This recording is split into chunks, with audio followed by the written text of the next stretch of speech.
और in sub K beach विपक्ष का बाइकआउट, मैसेज क्या है? मैसेज यही है कि महाराष्ट्र की जनता को दरकिनार करोगे, महाराष्ट्र के मुद्दों को दरकिनार कर कर ये पावर हंगरी जो ये पूरा चल रहा है कि आपस में ही मतभेद हो रहा था। फिर खबर ये आई है जो नेताओं को एमएलए मिनिस्ट्री नहीं मिली है वो इस्तीफा भी देने को तैयार है।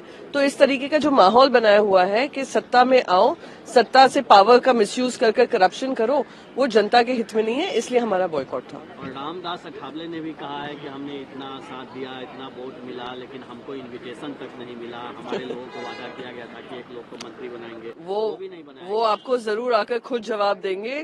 4 सेंटेंस की शायरी में वो बताएंगे कितना उनका दिल दुखी हुआ है, जैसे महाराष्ट्र वासियों का दिल अभी दुखी है कि ये सिर्फ सत्ता का प्रेम चल रहा है, ना कि जनता का सेवा। अरे भाई, कल तो एक्सपांशन हुआ है, कल तो एक्सपांशन हुआ और पोर्टफोलियो में कोई देरी नहीं है, पोर्टफोलियो में कोई झगड़ा नहीं है। मैं खुद उस जो चर्चा में हूँ और वो चर्चा में बिल्कुल सीधा सीधा सारा विषय खत्म हो चुका है। आप मीडिया ही चलाते हो कि पोर्टफोलियो में ऐसा हो रहा है, कुछ नहीं है। हमारे तीनों नेता बैठकर और मैं भी उसके साथ में बहुत बार बैठा हूँ, कुछ भी नहीं है।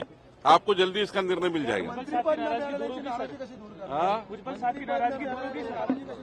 देखिए, भुजबल साहब वरिष्ठ नेता है हमारे, माननीय छगन भुजबळ जी हमारे वरिष्ठ नेता है।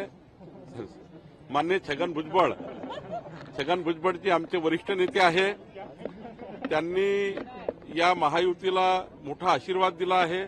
एक ज्येष्ठ नेते म्हणून त्यांनी महायुतीला सांभाळला आहे। अनेक वर्ष महाराष्ट्राचे मंत्री म्हणून, उपमुख्यमंत्री म्हणून त्यांनी या महाराष्ट्राच्या जनतेची सेवा केली आहे। मला असं वाटतं माननीय अजित पवारजी त्यांच्या नेतृत्वाचा योग्य निर्णय करेल, योग्य स्थान त्यांना देईल आणि मला वाटतं की त्यांचं स्थान आमच्या महायुतीमध्ये मोठं आहे आणि राष्ट्रवादी पक्षात सुद्धा मोठा आहे। तर मला वाटतं की अजितदादा याबद्दलचा खऱ्या अर्थाने चांगला विचार करतील।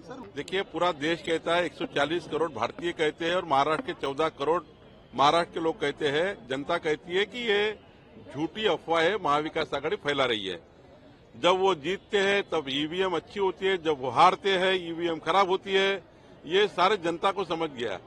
अभी उन्होंने सबक नहीं सीखा तो आने वाले पंचायत चुनाव में जनता उनको धो डालेगी। अगर वो आकलन नहीं कर पा रहे चुनाव हारने का तो हम क्या करें? हम तो जनता में जा रहे हैं, हम जनता में जाकर हम फिर एक बार चुनाव की तैयारी कर रहे हैं। हम 1.5 करोड़ सदस्यता अभियान भी कर रहे हैं भारतीय जनता पार्टी का। हम 1.5 करोड़ घर जाना चाहते हैं। हम निश्चित रूप से हम अपना काम कर रहे हैं, लेकिन कांग्रेस पार्टी ईवीएम पर दोष देकर खुद के पांव पर फिर एक बार कुल्हाड़ी मार रही है, क्योंकि ईवीएम का दोष देकर वो कभी जीत नहीं सकते। उन्होंने आत्मविश्वास खो दिया है, विश्वास खो दिया है। मराठा आणि ओबीसी समाजाला मंत्रिमंडळामध्ये समान स्थान देण्यात आलेलं आहे।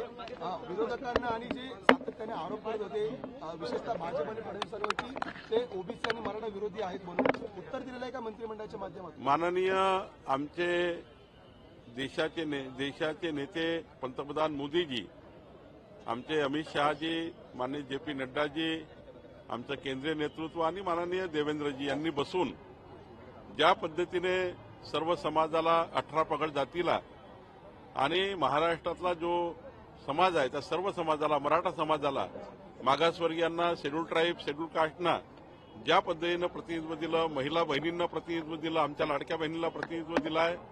खरं तर एक सामाजिक समतोल राखला गेला आहे, भौगोलिक समतोल राखला गेला आहे, सामाजिक समतोल राखला गेला आणि त्यामुळे आमचे राज्य हे समाजाच्या शेवटच्या व्यक्तीच्या कल्याणाकरता सर्व समाजाला सोबत घेऊन या महाराष्ट्राचा विकास करण्याकरता आमच्या राज्याच्या प्रमुखाने देवेंद्रजींनी भूमिका घेतली आहे।